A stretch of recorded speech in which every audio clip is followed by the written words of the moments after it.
Hello, Qembek here. This time we end up in Marianople. It's not so interesting to be here, to be honest, but it still has some money making potential, and I want to talk about this because this is what those series are about making gold in zone. What's so specific in this zone that allows you to make money? So let's go.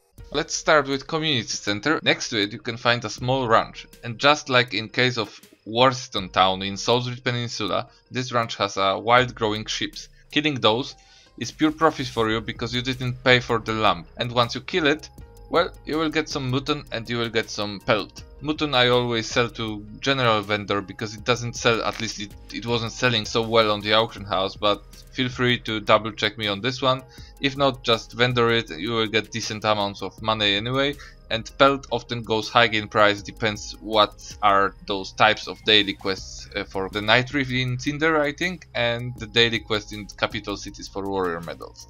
So yeah, that's the first thing I recommend doing here, checking the ranch. Once you are done in the community center area, head southeast to find olive tree forest. Most of those trees out there, they are just decor items and you cannot interact with them, but there are single trees inside of this forest that are normal ones, and if they are mature you can pick up those olives out of those. Definitely worth checking if you need olives. If not, just keep going southeast and you will find yourself in a higher ground area that has a lot of cedar trees to chop down. Cedar trees are one of those trees that are popular to plant as a potential thunderstruck tree with a decent log drop. So this is exactly the same situation here, it's just not your farm. It's a public place, so you can often visit to check if any of those new trees, if they are being chopped down, if there's a thunderstruck or not. If there is, lucky you. If not, chop them down, and that's it.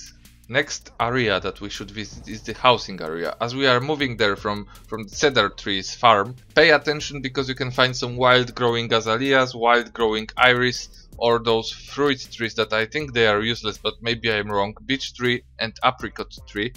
There's a lot of those here in this zone as well. If you need any of those, feel free to search in Marianople. But if you are not interested in those, just proceed to the housing area. Keep your eyes open because in those previous versions of ArcheAge before 3.5, this area was really popular for those of you who were searching for clubhead funguses. One of my viewers in my previous video mentioned that they aren't removed from the game, they just have a cooldown now and it's more difficult to spot any of those. But if he is right, then it means that in this zone there are still clubhead funguses to pick up, but you need to be the lucky one who happened to be there when they are appearing. And let's proceed to last money making method that I want to present in this video, which is the most interesting in my opinion. Doing a trade run from Marianople to Salisbury Peninsula. That's right, it sounds silly because it's short distance to the gold trader or trade pack trader, and usually this means a bad profit. But hear me out, I did a math, and the only trade pack that doesn't require you to invest your Gilda Star into creating it, it's called Marianople Sweeteners. And to make it you will need 12 cherries and 50 ground spices, plus the labor of course. If you don't have commerce, then it's around 50 labor to create, 70 labor to sell. And let's stick to this number for now, labor number. I've managed to find a really cheap cherries on the auction house, and it wasn't like, you know, a single shot. Every cherry was around 18 silver when I was buying, that's 2.16 gold invested, and ground spices they were around 63 silver. Plus you need the crafting fee, which is 50 silver.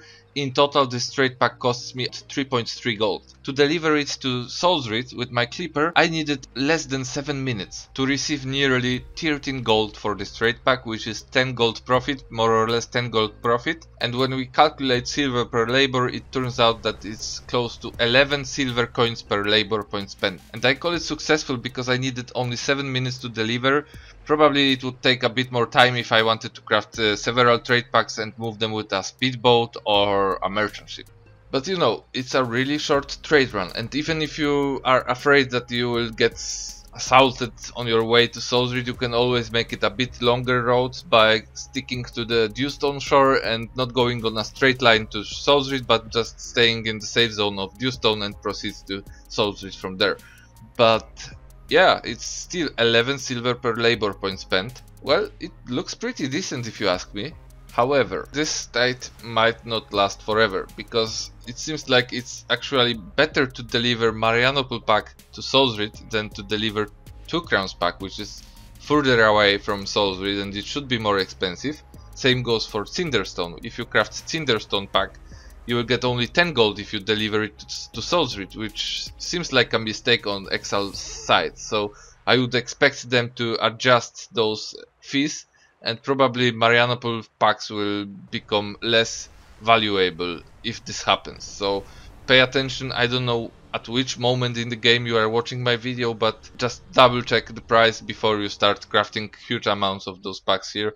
And remember that you need to buy materials cheap to make this trade run profitable for yourself.